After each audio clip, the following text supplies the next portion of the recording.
Hi, I'm Chief Gary Sparks with the Douglasville Police Department. Today we want to give you some safety tips concerning traffic stops. Take a look. So you look in your rear view mirror and see flashing blue lights. What do? Remain calm. Yield to the right and pull your vehicle over into an off-road area that is safe for both you and the officer. Put your car in park. Remove your foot from the brake and turn the radio off. Remain in your vehicle. Have your driver's license readily available for the officer. Keep your hands on the steering wheel, visible for the officer at all times. If you need to retrieve any items from the interior, explain what you're reaching for to the officer and avoid any sudden movements. Rolling the window down completely establishes a level of trust with the officer and allows for ease of interaction during the routine traffic stop. Be courteous and polite. Be cooperative and willing to follow the officer's instructions. During a routine traffic stop, the officer will return to his vehicle to run the tag and driver's license verification and complete a citation if one is necessary. Once the officer returns and approaches your vehicle, whether or not a citation or warning is issued, please remain calm, courteous, and cooperative. Sign the citation acknowledging you agree to appear in court, and do not dispute the citation with the officer. The officer will give you a court date to explain or defend your infraction. Okay, ma'am. Like I told you, I did clock you at 51 in a 35 mile per hour speed zone. I did issue a citation, okay? This here is going to be your court date. I just need a signature from you stating that you received a copy of this citation, okay? Yes, sir.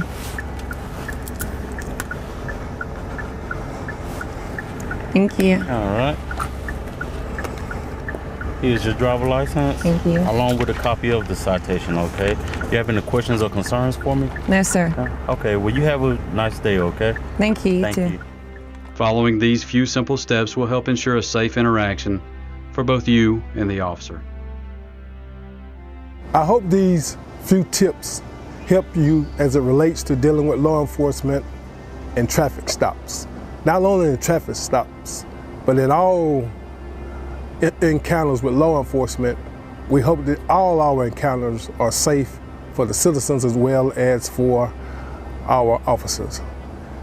Again, we want you to be safe, and if you have any problems with the Douglasville Police Department, don't hesitate to give us a call and make your concerns known.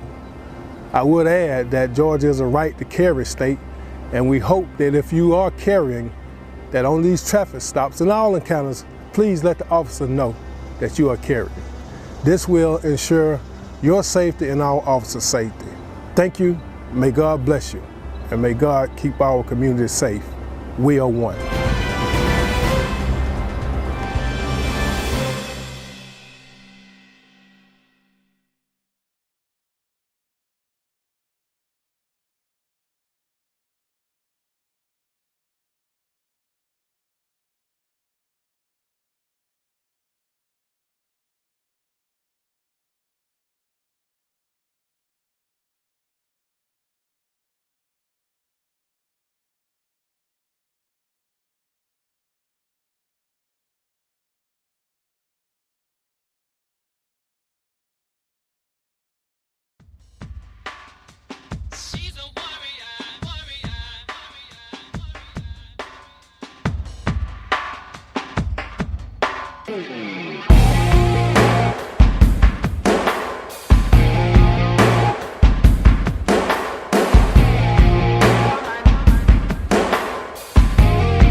Hello and welcome back to the Dr. Alice Show. I haven't seen my friend since 2022. We are in a new year, 2023, and I am so delighted to have you all back to the Dr. Alice Show. And I am running for your next President of the United States of America in 2024 as an independent candidate for the second time, because I believe that you need a president who will hear you, but most of all, who will fight for your family, who will fight for this democracy. And I want to be your next president. I have had questions to come in and says, well, what do you stand for? Well, it's simple. I stand for gun control. I stand against gun control. I stand against homelessness. I stand against medication increasing versus decreasing. And so what is my concern right now is guns. When we have a 6-year-old, and let me just say that again, when we have a 6-year-old who can shoot a teacher, we have a problem in America. When we have a 16-year-old who can shoot themselves, we have a problem in America. And I remember my mother saying while we was growing up, if something bothers you, you need to stand, even if you stand by yourself. So I'm taking a stand, but I'm pleading to American people. I don't want to take this stand by myself. I believe that we can change America one by one. And it's time to have an independent candidate to win the presidential election. We had the Democrats, we had Republicans, and you have to ask yourself, do anything really changes? And so I want to make that change, and I can make that change if you help me. But we're going to talk about my candidacy a little bit later. Today, my special guest, who I've been talking about for months and months and months, and can you believe he's right here in my audience? He's right here. He came in, and he's going to talk to us about necessary ending. Because sometimes in our life, especially with 2023 that we've got to make some necessary ending. And if you haven't done so, maybe after hearing this sermon from Dr. Richard Barclay, you might want to do some necessary ending.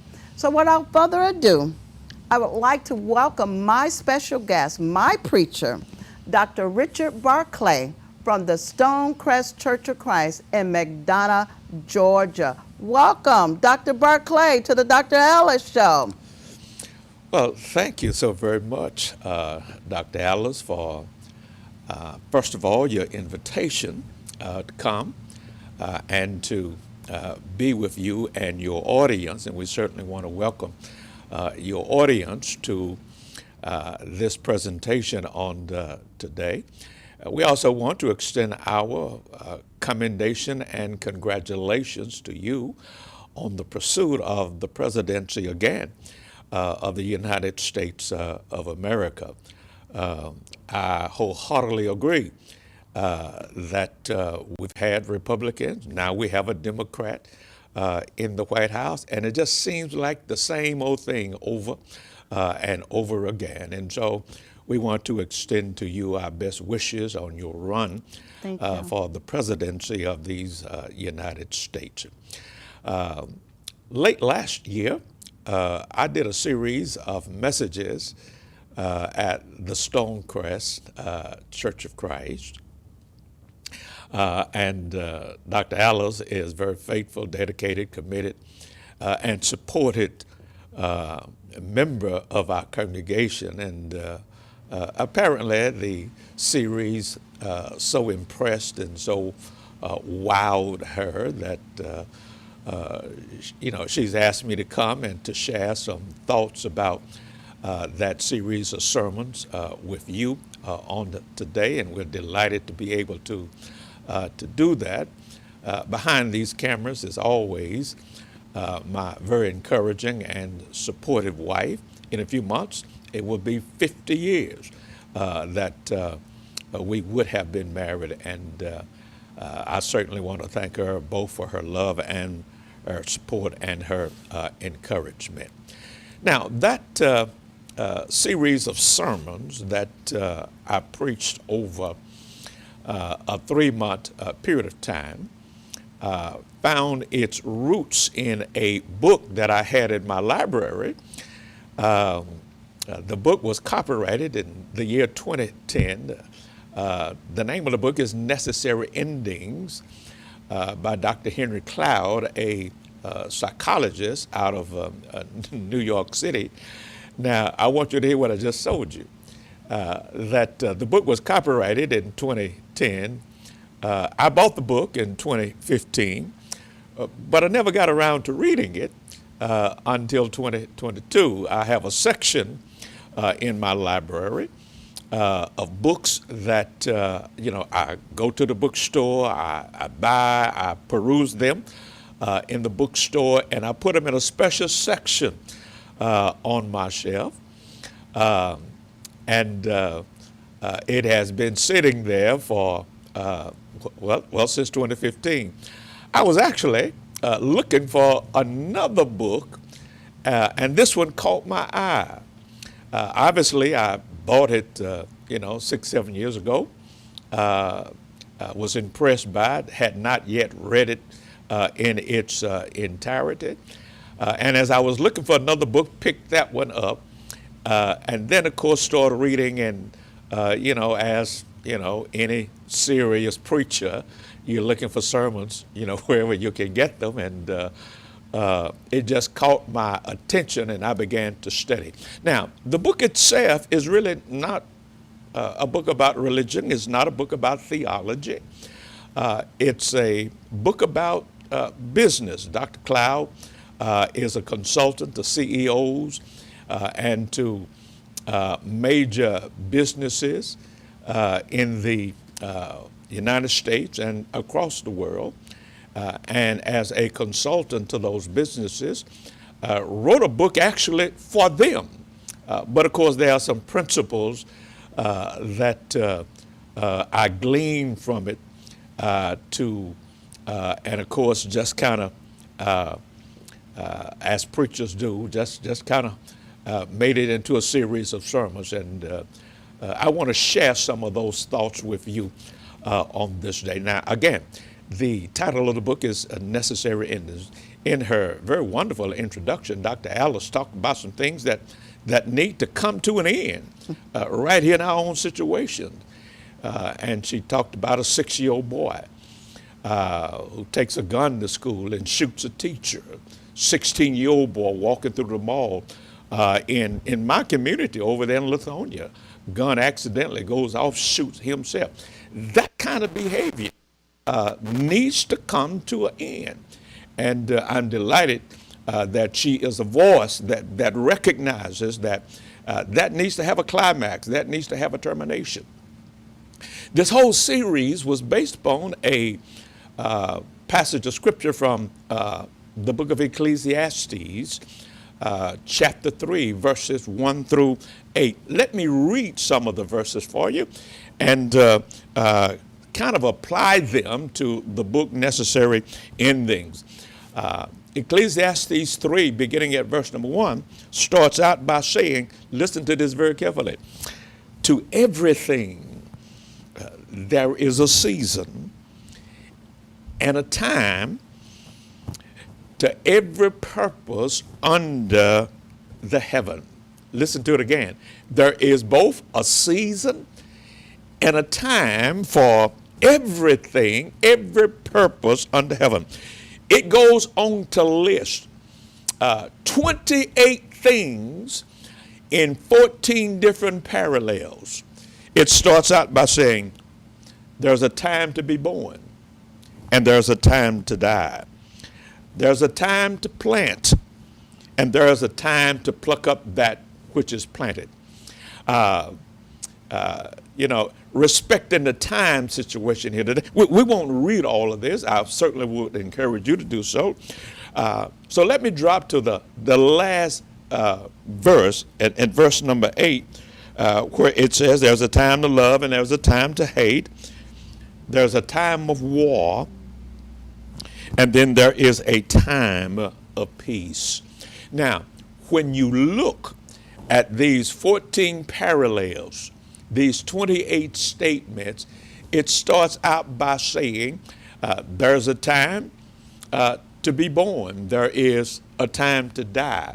And in the last verse, it suggests to us that there is a time of war and a time of peace. Now, what's interesting is this notion. Both that verse, time to be born and a time to die, a time of war and a time of peace. Listen to this. You have no control over that. what I'm suggesting to you is this. You did not decide when you were going to be born. And if somebody declares war on you, you have no control over that.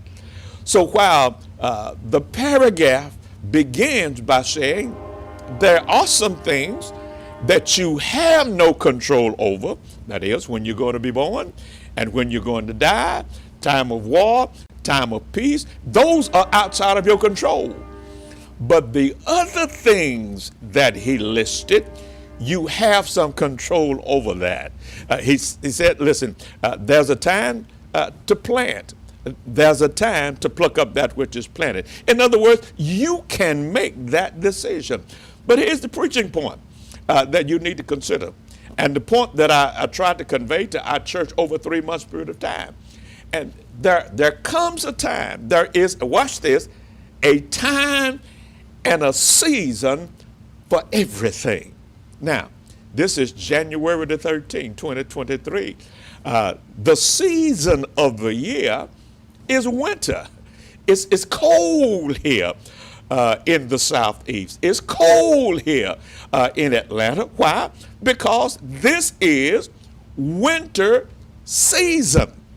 But the winter season in a couple of months, in late March and April, the season is going to change. It's going to be spring.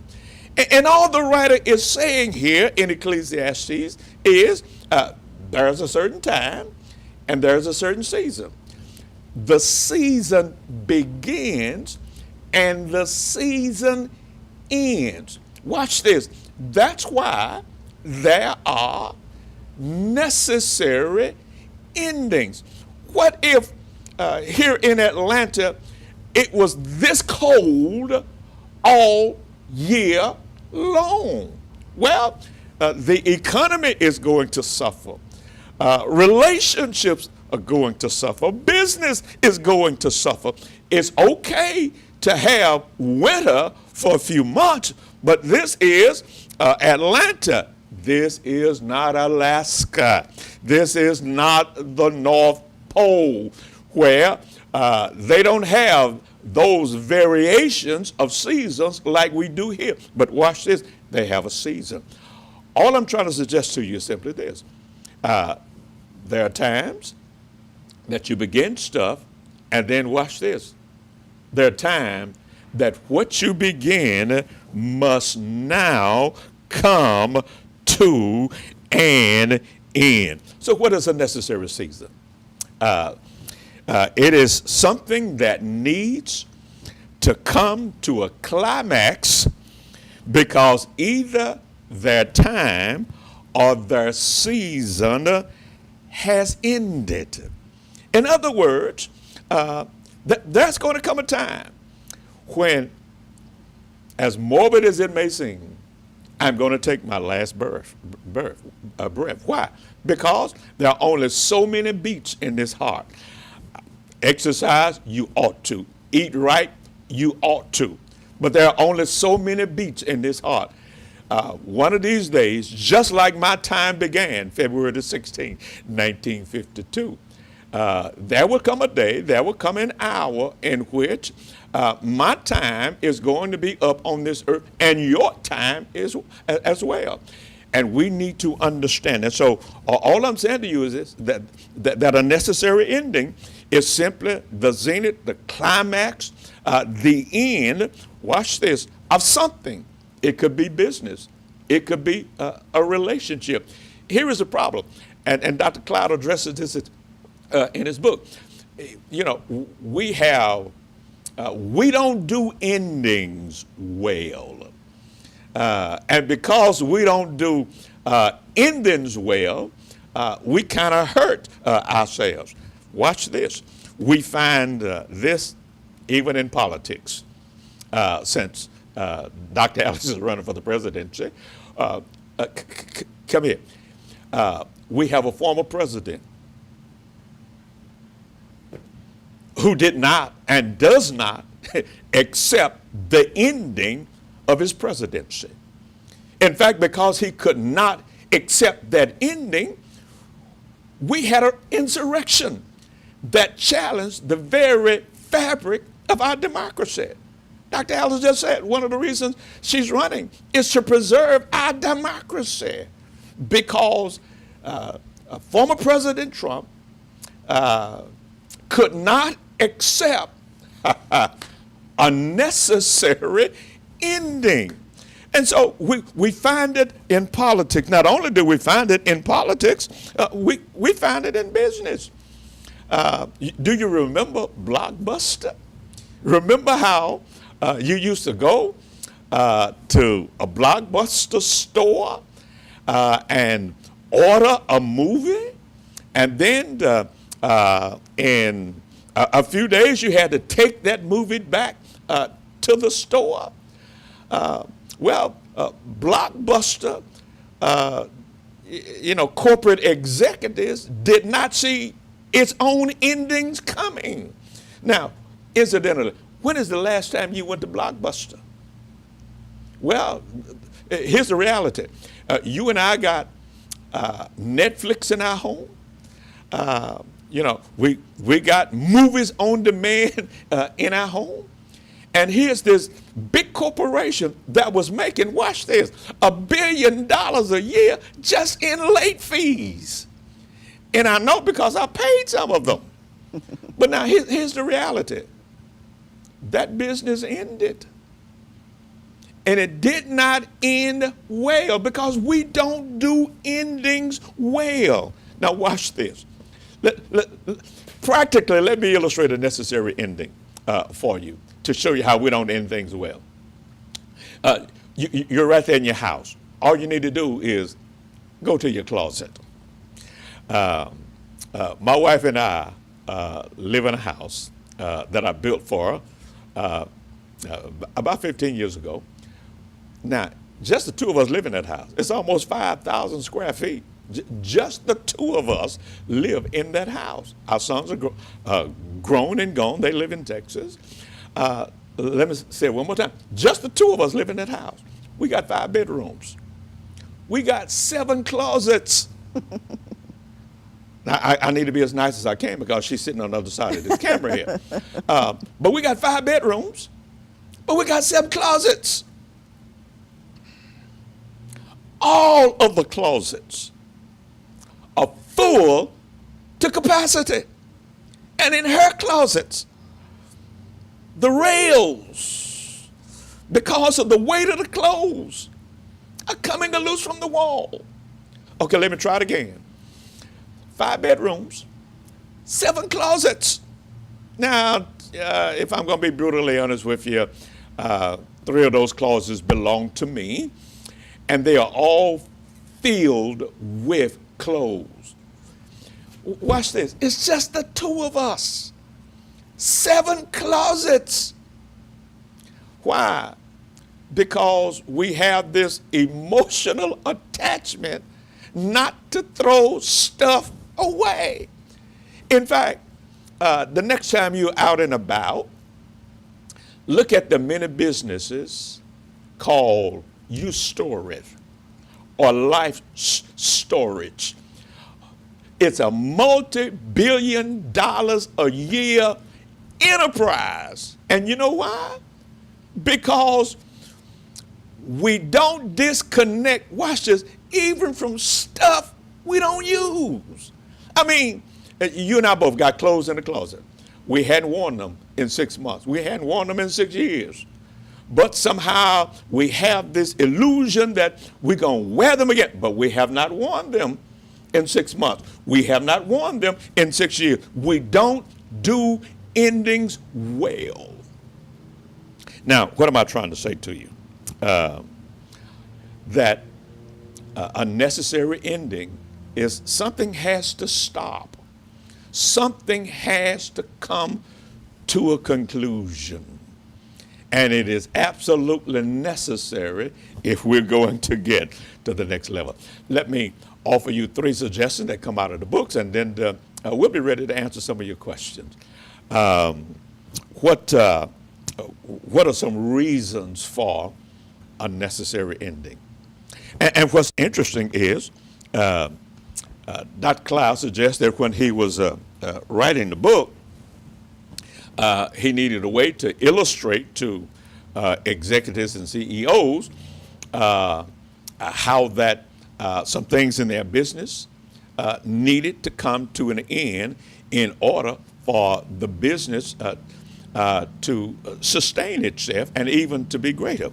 And interestingly, to illustrate it,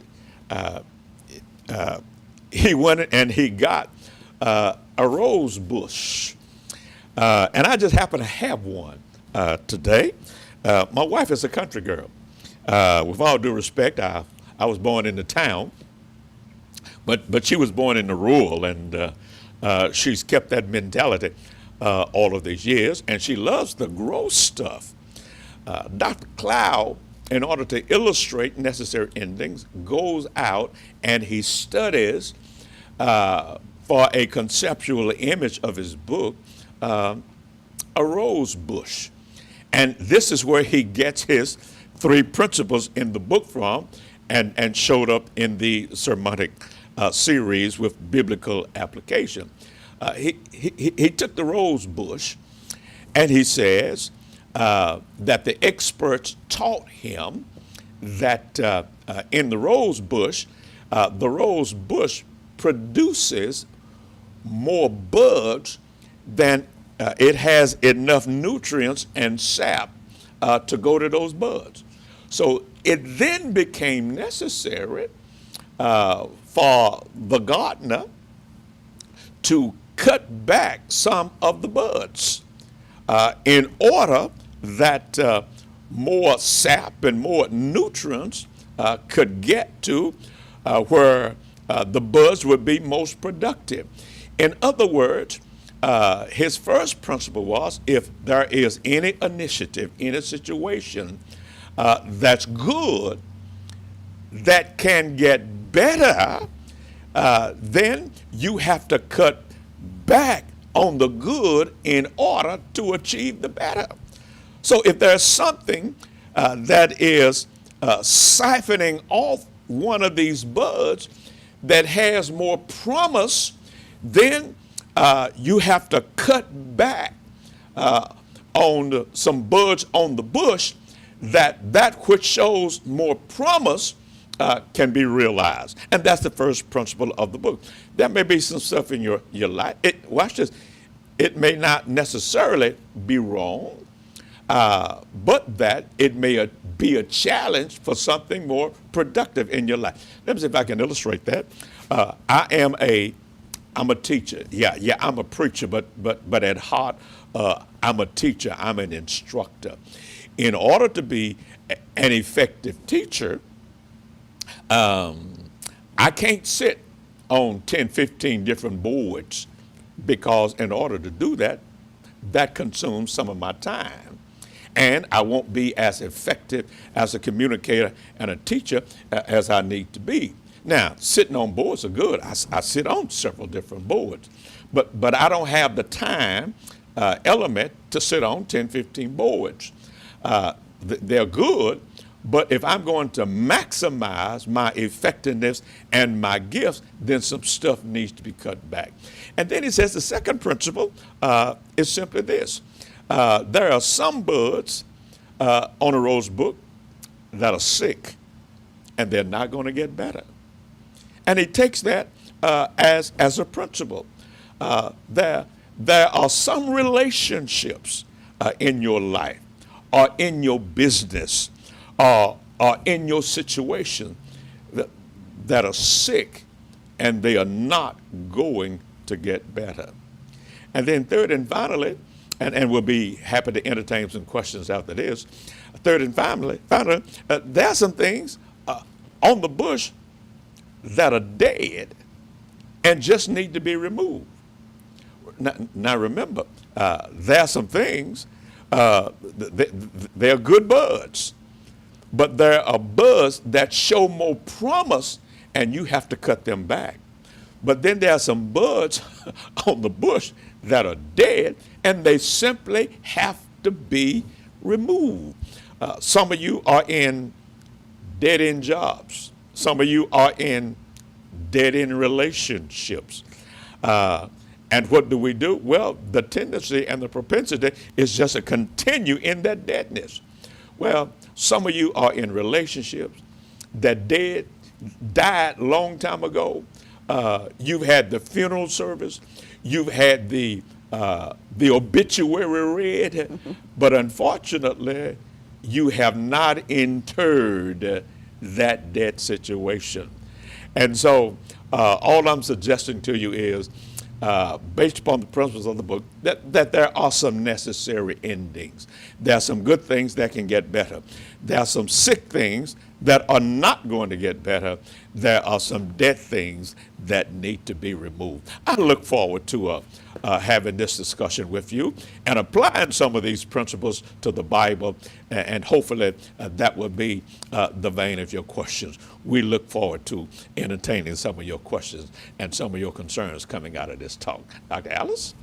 Wow, you heard him. Necessary endings. I believe that we have to clean up our closet. We have to look at ourselves. We got to go on break, and we'll be right back. But before we go on break, I want to let you know about a beauty salon, not a beauty salon, but it's a nail salon, 368 Nail Bar. It is at 1745 Georgia Highway 138 in Conyers.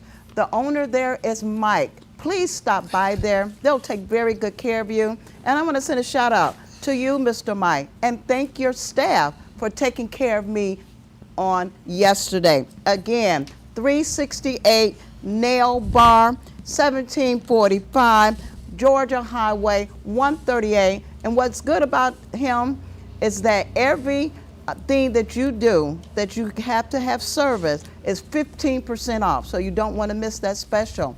We're going on break, and when we come back, we will have questions for Dr. Richard Barclay. We'll be right back. Stay tuned. Hi, my name is Lauren, and welcome to TV 1061. Join our network and broadcast your film live across the continent. Come to our studio and film and stream your TV show, sitcom, and showcase and broadcast it worldwide. Combine multimedia with your live stream. Independent filmmakers show your movie and afterwards interview your cast live. Sponsors, advertisers, I'm talking to you. This is your chance for global exposure. These are exciting times that we're in. Traditional TV is but a thing of the past. TV 1061 is on the Roku platform. Roku is an industry leader in internet TV. It has a viewership of 53 million and counting. It is the most popular and fastest growing internet TV platform.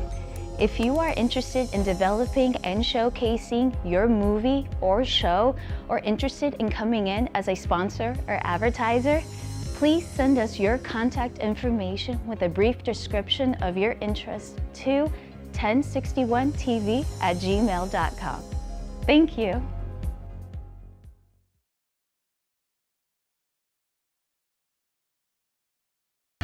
Good afternoon. I'm Lieutenant Elmer Horn with Douglas County Sheriff's Office, and we're here in one of our communities, and Sheriff Pounds is here with us.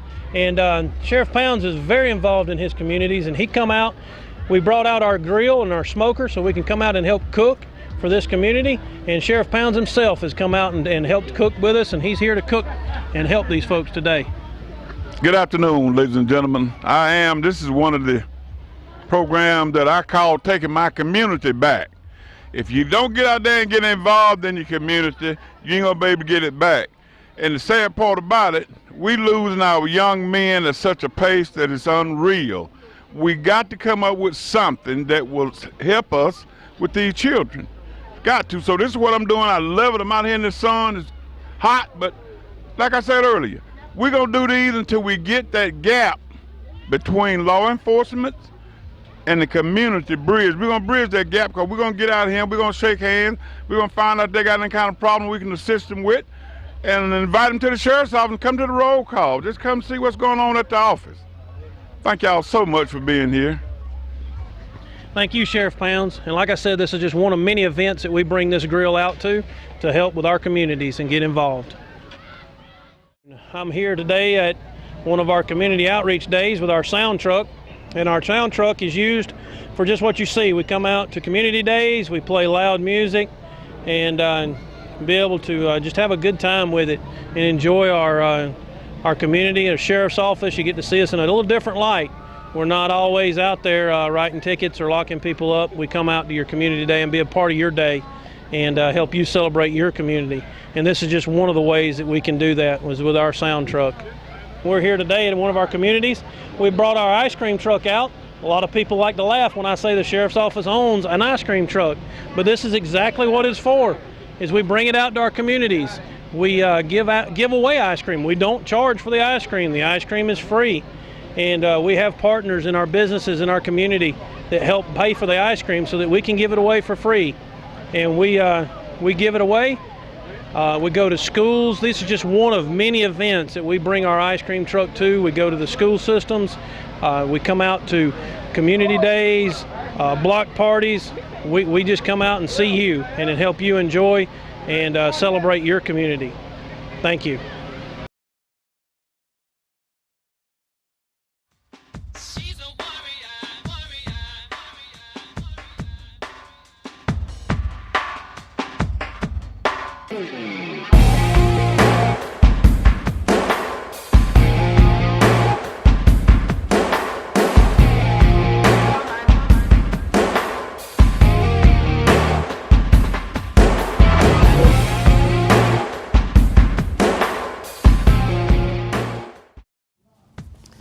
Hello and welcome back.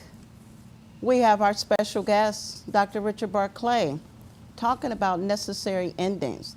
Now, some questions came in, and we're going to ask Dr. Richard Barclay about these questions that came in, and hopefully he will be able to answer these questions. And if you have any other questions that want to come in, you can please just do them on the screen and just ask a question from the screen. Number one question that came in, Dr. Richard Barclay. What is necessary endings, and why are endings necessary? Well, a necessary ending is simply that something that needs to come to a climax. Okay. You know, something needs to stop. Think about it for a second. When a baby is conceived in the womb, how long is the baby there? Well, about 9 months? That's correct. And so at some point, that needs to have a climax. Mm-hmm. That needs, if that child is going to live in this world, he can't stay in the womb.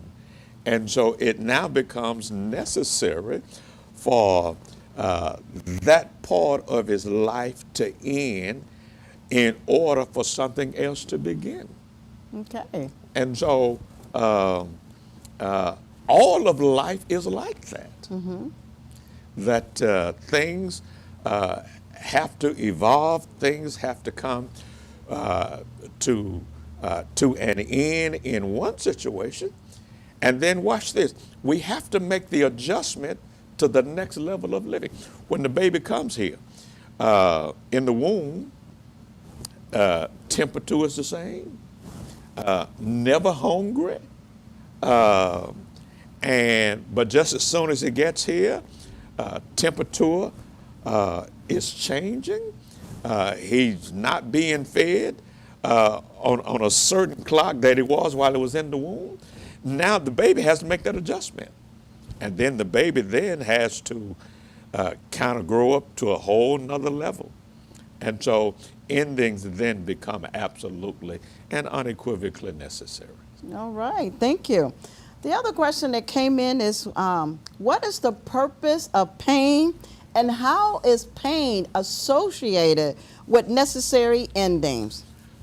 Well, if we would take the notion of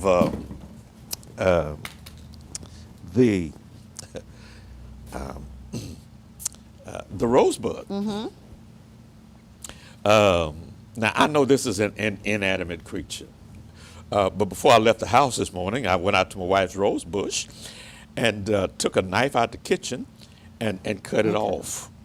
The Bible would call that process pruning, all right, where you take a sharp object and you detach it and you cut it off or you cut it back.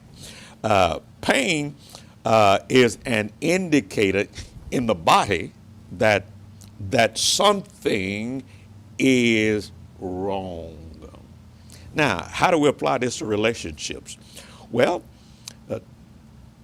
here is one in a bad marriage, all right? They end up getting a divorce. Emotionally, for most people, that's a painful process. But in order for them to move forward in their life, they have to endure that pain, adjust to that pain, because the pain is indicating, hey, something went awry in this relationship. Surgery is and you've been there. Yes, I have. And we walk that journey and that battle with you. So the surgeon has to cut something out, has to cut something away in order for something to get better. And so, and with all due respect to the men in our listeners to me in our audience, women handle pain a whole lot better than men do. I believe that. Now there you go. There you go. there you go. There you go. Because women are so in touch with their body. When they start feeling pain, they're going to the doctor. They're going to get it checked out. But men, we sit around here. In fact, when I start preaching this sermon, I start cramping up in my side here. Men have a tendency to kind of procrastinate. We don't take as good care of ourselves than do the females. But pain is always an indicator. Think of pain like this. You're driving down the street and the light comes on the dashboard of your car where the engine icon shows up. Well, you can hit your dashboard and maybe even cause the icon to go away. Well, it's trying to let you know that your problem is not on the dashboard. Your problem is underneath the hood. You need to get underneath the hood and find out why the indicator light came on. Same thing is true about pain. Sometimes God has to cut us. Sometimes God has to hurt us to help us. And if you've ever gone to a dentist, and we all have, they always ask me, Dr. Barclay, are you allergic to anything? I say, yeah, pain. And so, and they try to hide that needle from me as long as they can. But I know that they're going to have to hurt me in order to help me. So pain is a good indicator that something needs our attention. Wow. Okay. All right, the next question that came up, it says, both the book and your sermon argues for 3 reasons for necessary endings. So Dr. Richard Barclay, what are those 3 reasons for necessary endings? Well, as I covered in the presentation, with the rose bush, the bush produces more buds than there is nutrients to supply all of those buds. So principle number 1 is, if an initiative is siphoning off resources that could be used somewhere else, you have to create a necessary ending. All of these buds on the bush, you don't have enough sap, you don't have enough nutrients to sustain, to have beautiful roses. So what do you have to do? You got to cut some of that back. In other words, allow that resources to go, allow that sap to go, allow that nutrient to go to the buds that shows the most promise. And then secondly, endings become necessary when things are sick and they don't get better. Unfortunately, people find in relationships. I was getting ready to ask Yes, you ma'am. that. With Yes, ma'am. relationship, how does that work? Well, in relationships, you know, you've been dating this guy for 5 years. Well, I don't think I would date anybody for that long. But the relationship is not moving toward a goal. And the reality is neither one of you are getting any younger. And so now you have to close a door so that another door can be opened. Here's the reality.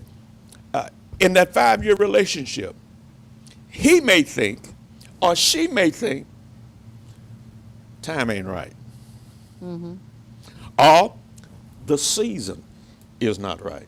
And you know, Dr. Barclay, I hear that a lot in some relationships, even in my own relationship. But, you know, when do a person feel that it's necessarily to make it right so that you don't have to have a necessary ending? Well, again, one has to pay attention to the signals going on in the relationship.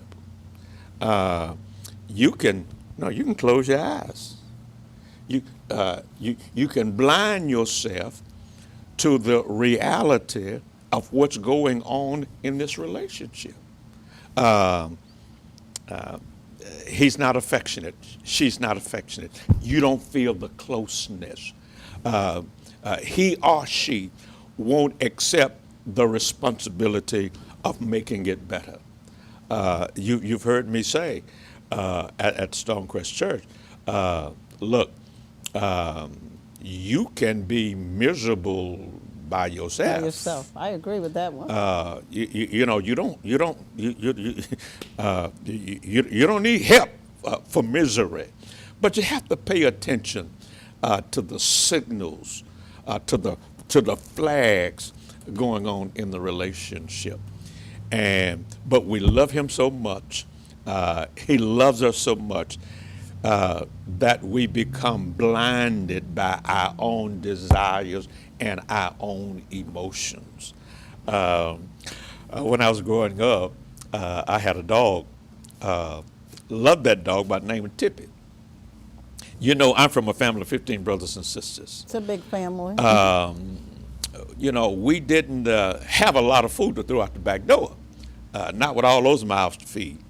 And so Tippy would kind of be away from the house for 2 or 3 days, and we wondered where Tippy was. Well,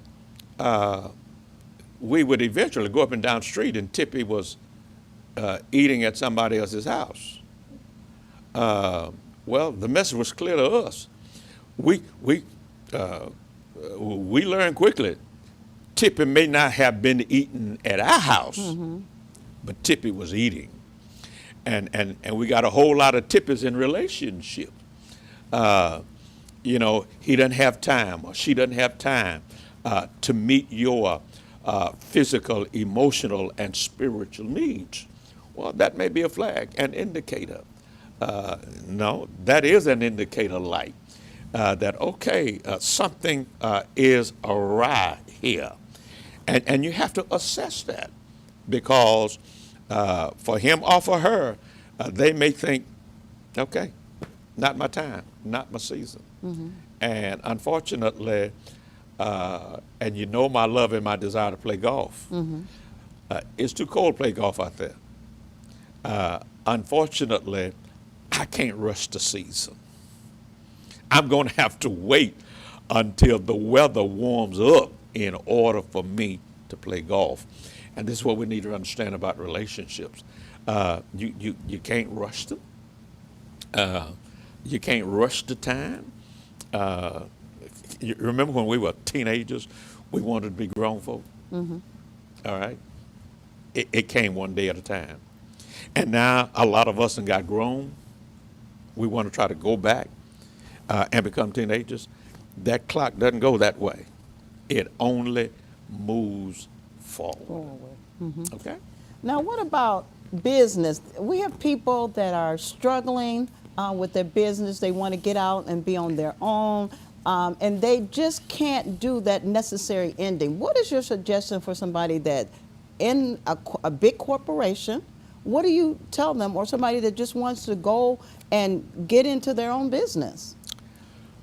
Well, again, you have to do an assessment in terms of where you are.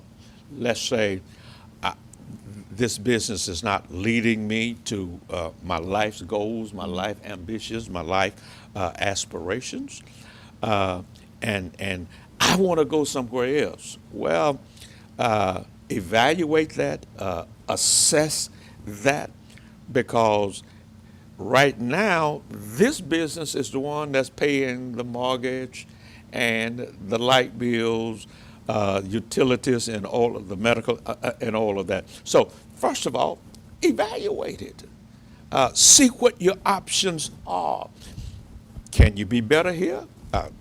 Does this job offer the kind of opportunities that I need? If not, then of course, you have to start looking to see what other opportunities on another job is there. I would highly recommend that you do a serious evaluation, because again, you can quit here, but once you quit, once you walk out the door here, just be sure that there is another available opportunity and door for you to walk in. And how many times have you heard me say from the pulpit of Stonecrest Church that at every new level, there's a new devil. There's a new devil. And that's just another way of saying that there are challenges and obstacles at every level of achievement and every level of life and living.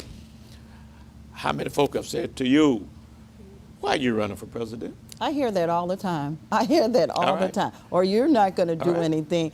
But you know what? I'm glad you asked that question, because when I made the presidential list, and I made the presidential again just a month ago, and now people are taking me serious. Oh, you are running for president of the United States of America. And so you are absolutely right. Well, I mean, you can go back in our own culture and our own time.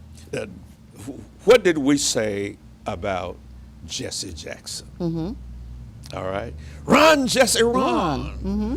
Well, had Jesse not run, had Al Sharpton not run, we wouldn't have had Barack Obama. Absolutely. All right. Absolutely. And with all due respect, now I know he had certain privileges that the average one of us don't have. Former President Trump. Mm-hmm. He never held any elected office until he ran for the presidency of the United States.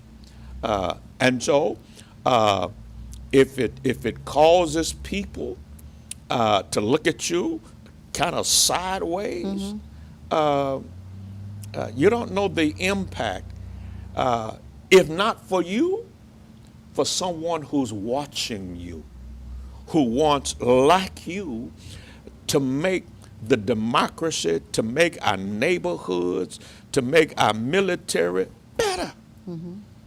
And so, yeah, it's an awesome challenge. I don't think you have $1 billion. Now, if you do, then our offering is going to go up next week.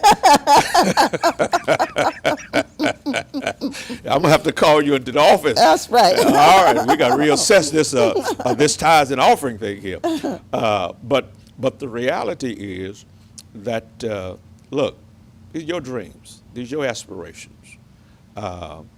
And my goodness, how many times have people counted Alice Teague out?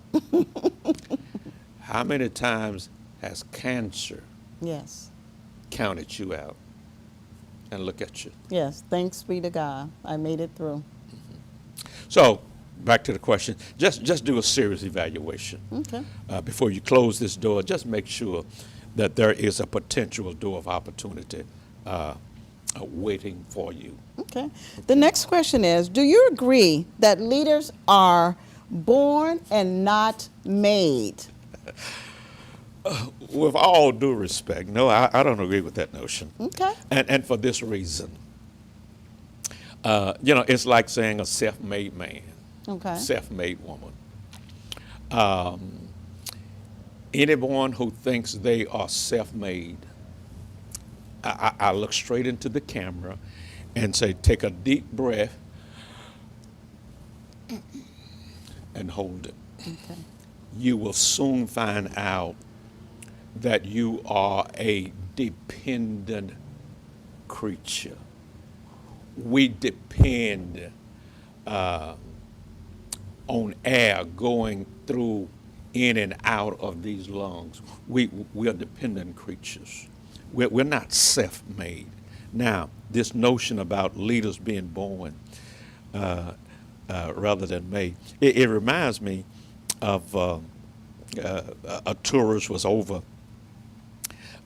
in England looking at those relics of those great churches, and he walked into one day, and somebody asked him, have any great men been born in this community that goes to this church? And he said, no great men have been born, only babies.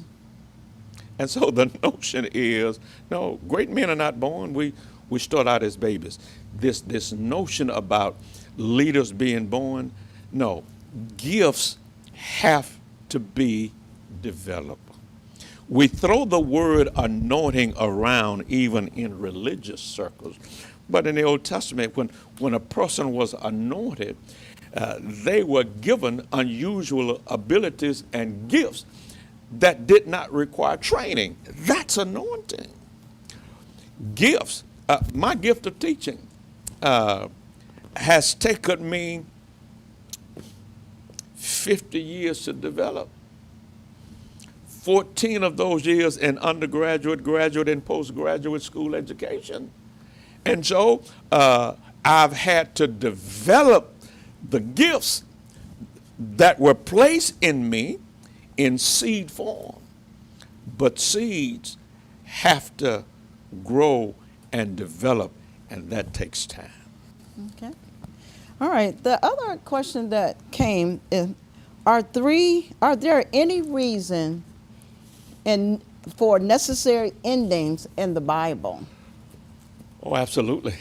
There are plenty of examples.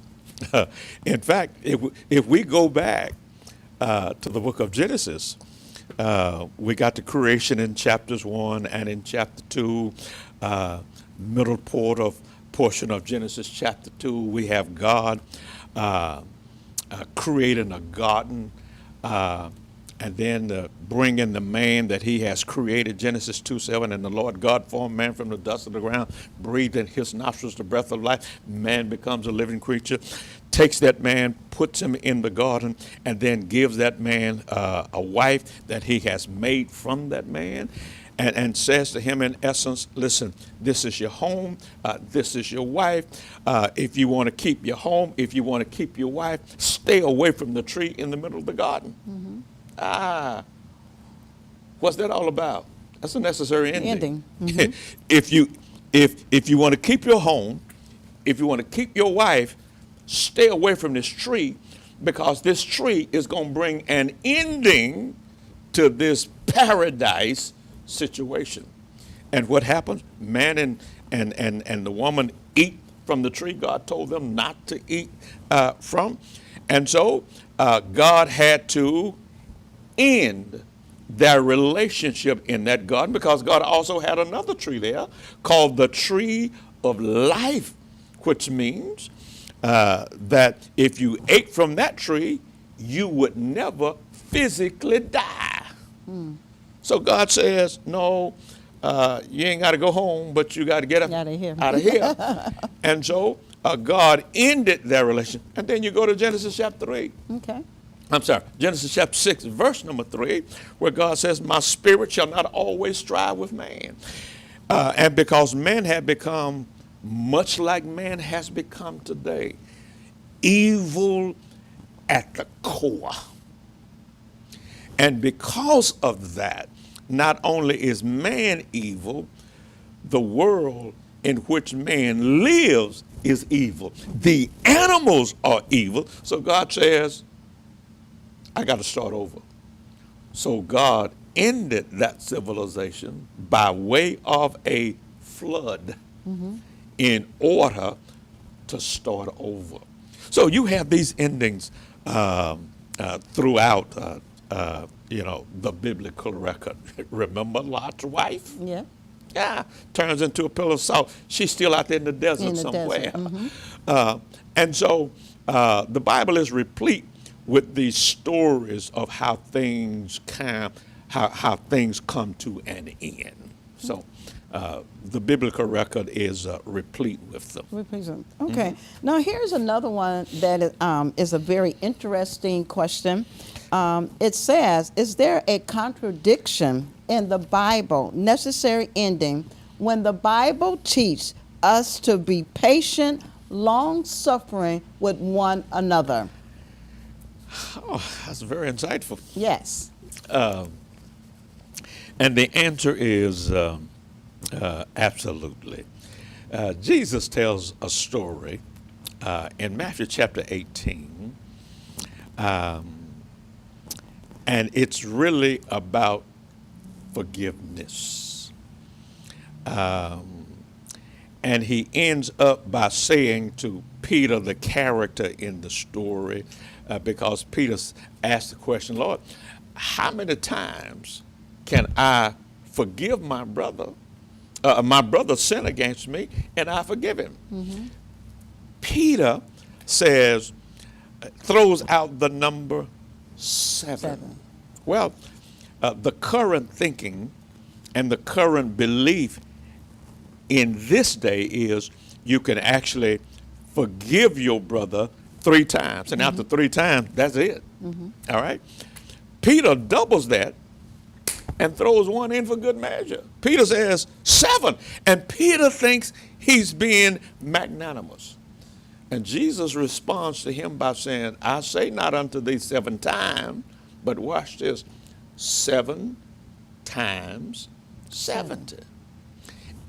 Now, Jesus is using, to be sure, hyperbolic language. He's using hyperbole. But remember what hyperbole is. Hyperbole is nothing but truth that has been exaggerated in order to make the point. Somebody says, I'm so hungry, I can eat a horse. You ain't that hungry. All right? But I get the point. You're trying to tell me I'm hungry. All right? Now watch this. Jesus says not 7 times, 7 times 70. Well, if you're doing the math, that's 490 times.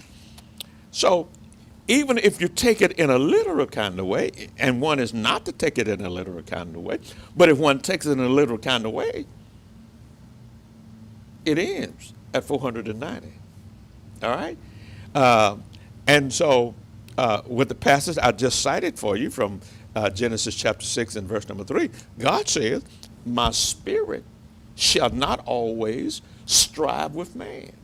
There comes a time when man becomes so evil and so unrepentant that God does not issue or extend grace and mercy.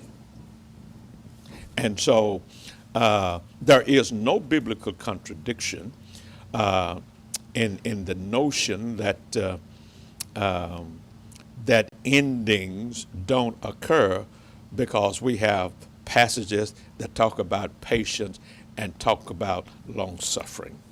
And so God himself was patient with the first world, but that patience came to an end. And Okay. the flood brought it to an end. Now, how does Ecclesiastes 3:1 and 11 establish the grounds of necessary endings? Well, again, the passage opens up by simply saying that there is a time and there is a season for every purpose under the sun. There's a time to be born. There's a time to die.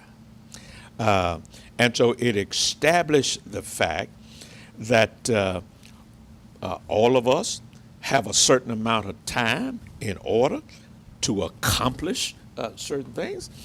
And at the end of that time, or at the end of that season, I watched, as a lot of us did the other night, the University of Georgia played Texas Christian University. That wasn't even a game. And the final score was 65-7. In the middle of the fourth quarter, they did not stop the clock. Whenever a ball is thrown out of bounds, whenever a runner runs out of bounds, in normal regulation play, you stop the clock. On first downs, you stop the clock. Well, it got to a point in that game where neither coach protested. The score was 65-7 with 8 minutes left to go in the game. Well, both coaches, the NCAA, the networks wanted that game to end. And so in order to help facilitate this ending, I don't care where this ball is, I don't care what the situation is on the field, we're going to let the clock run because we want to hurry up and end this embarrassment. Because if we keep this game at regulation, guess who's going to suffer? Advertisers going to suffer. Because, in fact, middle of the third quarter, I said to First Lady, come on, let's go upstairs. This is over.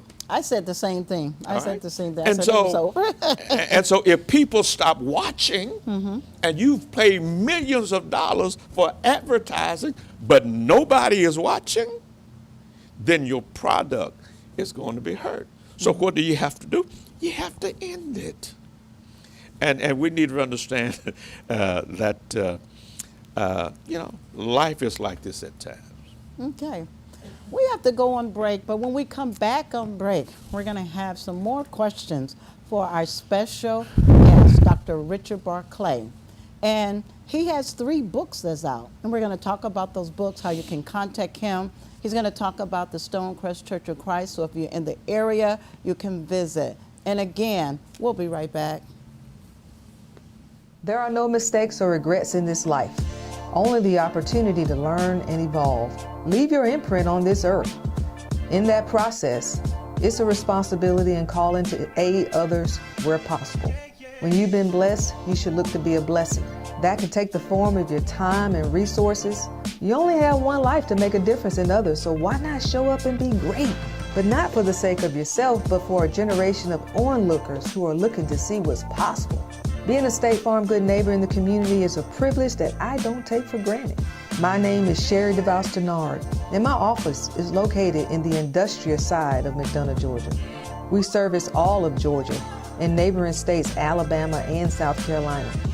You can reach us today for all of your auto, home, life, and small business needs at 678-782-3005 or online at sddinsurance.com and on all social media platforms. We look forward to earning your business. There are no mistakes. Today's world exposes our youth to life experiences that are well beyond that which their years should allow. Violence, trauma, poverty, injustice. Our children's lives and their livelihoods are in constant danger. Wisdom, Inc. is a community-based organization designed to save young lives by reducing violence and assisting youth in their personal development. Wisdom stands for wise individuals structuring and developing youthful minds. Through our collective wisdom, we can change lives for the better. Wisdom, Inc., reducing violence, developing youth, saving lives. Hi, I'm Harry Lennox, and you're watching TV 1061, your global network. Hi, welcome back to the Dr. Alice Show. Again, our special guest is Dr. Richard Barclay. We're about to end our segment, but before we end, we have one more question for Dr. Richard Barclay. And that question is, Dr. Barclay, do you agree or disagree with Dr. Cloud's theory that necessary endings allow us to correct the bad and the broken behavior in our lives? Well, I absolutely, unequivocally agree with that notion and that assessment, because it simply put a stop to things, situations, relationships, and progress that's been getting in one's way for a long time. So, yeah, I wholeheartedly agree with that notion that it makes us proactive, because again, if it's sick and it's not going to get better, if it's dead, you need to have the funeral service, but don't stop at the funeral service. You need to take it out to the graveyard, and bury some of those habits, some of those relationships, some of those challenges that's causing you not to progress as you should. Okay. Well, that ends our segment with Dr. Richard Barclay. But before we go, Dr. Barclay has 3 books that he has written. One of them is Marriage by Design, Marriage and Relationship, Where's Your Treasure is a stewardship book, and then the African American Heritage Study Bible contribution. And I'm going to give it back to Dr. Richard Barclay so he could talk a little bit about his books. He's also going to talk about the Stonecrest Church of Christ. If you're in the area, he would love to have you. He's going to give the address. He's going to give how you can contact him in case you have some more questions in regards of necessary endings, or if you want to visit the Stonecrest Church of Christ. Dr. Richard Barclay. Well, thank you again, Dr. Alice, for that plug. I authored several years ago. Unfortunately, all of them are out of print. I'm in the process of kind of revising 2 of the 3. Marriage by Design is a book about marriage and relationships, where your treasure came out of my being called across the country to help churches in their thinking, understanding, and application of the biblical concept of stewardship. And we talk about a stewardship of your time, of your treasure, and of your talent is what we covered in that book. And then in the 80s, I was one of, I guess about 10 or 15 African American preachers that were very serious students of the Word of God. And we had a project where we wrote notes in a study Bible, and I wrote the notes to the book of James in that particular Bible. That project occurred, I guess, almost 30 years ago. I still have my copy of the Bible. I don't think it's being published anymore, but I contributed to the writing the notes to the book of James in that study Bible. Listen, if you're ever in Henry County, we'd love to have you come and visit us at the Stonecrest Church of Christ. Our Sunday morning services begin at 9:30 a.m. Our physical location is 750 Mount Carmel Road in McDonough, Georgia. Obviously, we're on the Facebook on Wednesday nights, on Sunday mornings. While we have in-person worship, we also stream that service live at Stonecrest Church of Christ Facebook page. Our website address is stonecrestchurchofchrist.org. Listen, if you're ever in the neighborhood, come by, visit us, and I promise you, you'll be so glad you did. And again, Dr. Alice, thank you for Well, you're welcome. your invitation You're welcome. And your support of my wife and I and the ministry of the Stonecrest Church of Christ. Well, thank you. And thank you again for coming on to the Dr. Alice Show. I appreciate you. I'm very humble. I want to thank First Lady for showing up as well. And again, if you're in the McDonough area, we ask that you visit the Stonecrest Church of Christ. You heard the great preacher, Dr. Richard Barclay. And if you have any other questions that you want to ask him, please stop by the Stonecrest Church of Christ. Now, we're about to end this segment. But before we go, I would like to say how you can donate to the Alice Yancey Tiggs campaign.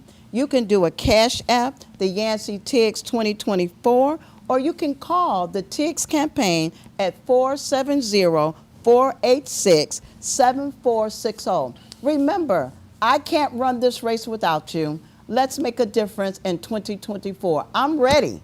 I just need you to get behind me, and let's see the difference in 2024. Again, I want to send a shout out to 368 Nail Bar at 1745 Highway 138 in Conyers. The owner there is Mike. You don't want to miss not going there. They will treat you like royalty. And next month, we have a special Black History program will be here right on the Dr. Alice Show. We are looking for performers to come on the set. You can call 404-903-7894. Thank you for watching the Dr. Alice Show. Share this episode with your friends, your family, and your neighbors on Necessary Ending. And I'll see you next month. Thank you for watching. Stay safe and have a good, blessed day.